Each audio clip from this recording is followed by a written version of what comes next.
Welcome to the Tradex Foods 3-Minute Market Insight. This is Tasha Cadence, and here's the seafood news for the week of April 13th, 2020.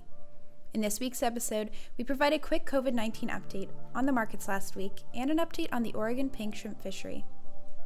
To describe the seafood markets last week as an analogy would be like saying the industry was settling into its temporary home.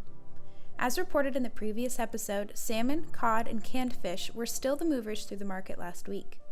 Supermarkets remain busy, although not as busy as when consumers were panic buying, and food service continues to be slow.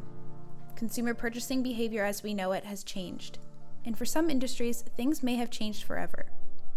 Latest industry data shows Kroger's same-store sales increased 30% in March, and national data shows foot traffic to Sam's Club and Costco increased 39%.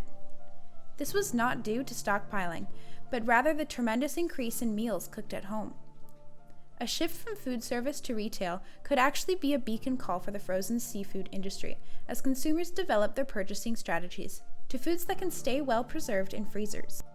Perhaps now is the time for the seafood industry to educate consumers on all the health benefits and extended shelf life capabilities of frozen seafood. To my knowledge, I can't think of a more nutritious protein with many wild-caught options that has a better extended shelf life quality than seafood. On the food service side, we anticipate the industry to pick back up soon. Consumers need variety, and you can bet people are already getting sick of cooking themselves. In talking to local vendors this week, some restaurants are actually getting busier, and other restaurants are even getting requests from customers to open back up. Our recommendation is to adapt to the new sales reality that food service is gearing towards takeout when still in business, and that business should increase over the duration of the lockdown.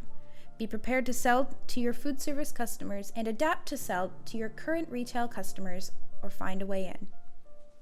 Now for a quick report and update on the Oregon pink shrimp fishery. The season legally opens on April 1st each year, but does typically get off to a slow start due to price negotiations, and 2019 saw further delays due to the strike. This year, there is an even further uncertainty due to COVID-19, where some boats have advised us that they will not be going out until at least May 1st. The 2019 Oregon pink shrimp fishery saw 26.9 million pounds harvested, then 35.9 million pounds in 2018, and 23 million in 2017. The overall feeling towards the 2019 fishery was it was a lot of hard work. Trips were longer than many of this era's shrimp fishermen were accustomed to, meaning fishermen had to spend more time out at sea harvesting. 2020 predictions by the Oregon Department of Fish and Wildlife forecast between 25 to 29 million pounds landed using forecast modeling from environment data and sampling data. When asked if the 2020 fishery would be affected by the oceanographic phenomenon such as El Niño or La Niña, an ODFW commented that the ocean has been rather mild lately, so don't expect a wild swing. Thank you for joining me for the Tradex Foods 3-Minute Market Insight. This is Tasha Cadence reminding you to stay safe, buy smart, and eat more seafood.